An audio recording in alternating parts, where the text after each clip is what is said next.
മോളെ, കല്യാണത്തിന് സ്വർണം എടുക്കാൻ നമുക്ക് പോവാം. ശരി അച്ഛാ, ഞാൻ റെഡിയായി വരാം. മോളെ, ഇഷ്ടമുള്ള മോഡൽ വാങ്ങിച്ചോളൂ. എനിക്ക് പുതിയ മോഡൽ മതി.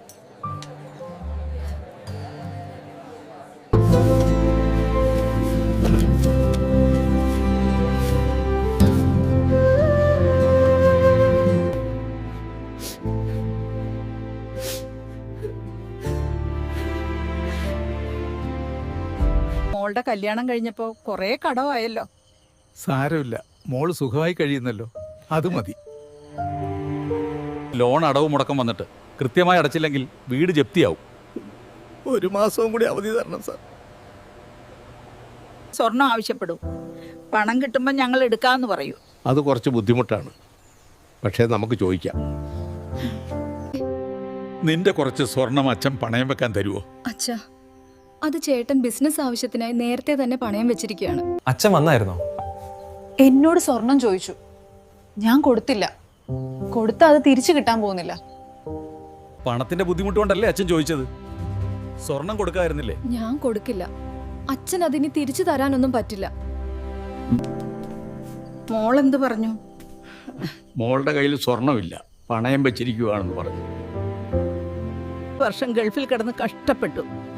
ഇനി നിങ്ങൾ നാട്ടിലും ജോലിക്ക് പോകണോ? നാളെ മുതൽ വൈറ്റ് കളർ ഡ്രസ്സ് വേണ്ട. ജോലിക്ക് പോകുമ്പോൾ മുഴുവൻ അഴുക്ക് പിടിക്കും. എന്റെ ദൈവമേ, കൈ മുഴുവൻ മുറിഞ്ഞിരിക്കുവാണല്ലോ. ഇതിന് എത്ര രൂപയാണ്? 1000 രൂപയാണ്.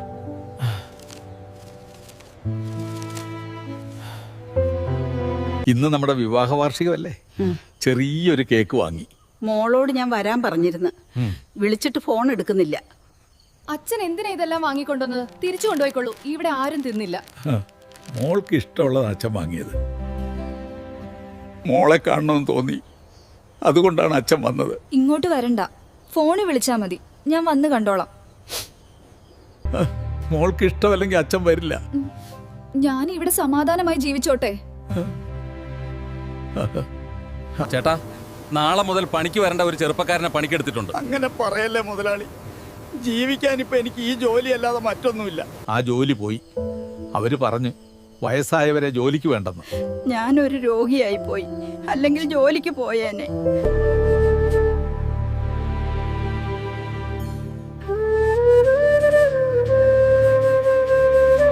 കേറി ചെല്ലാൻ പോലും ഒരു ബുദ്ധിമുട്ട് പോലെ തോന്നുന്നു. നമുക്ക് മോളുടെ വീട്ടിലേക്ക് പോവാം.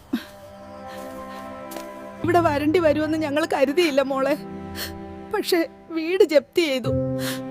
അതിനൊപ്പം അച്ഛന്റെ ജോലിയും പോയി. അച്ഛനും അമ്മയും ഇവിടുന്ന് പോകണം. ഇവിടെ നിൽക്കുന്ന എനിക്ക് ഇഷ്ടമല്ല. ഇത് എന്റെ ഭർത്താവിന്റെ വീടാ. ശരി മോളെ, നിനക്ക് ഇഷ്ടമല്ലെങ്കിൽ ഇവിടെ നിൽക്കില്ല, വിഷമിക്കണ്ട. ഞങ്ങൾ പോയി. നമ്മൾക്ക് വേണ്ടി ജീവിക്കാൻ മറന്നുപോയി. നമുക്ക് പ്രായമായപ്പോൾ നമ്മുടെ മക്കൾക്ക് നമ്മളെ വേണ്ട. ബാക്കിയുള്ള ജീവിതം നമുക്ക് വല്ല അമ്പലത്തിന്റെ നടയിൽ പോയിരിക്കാം അല്ലേ?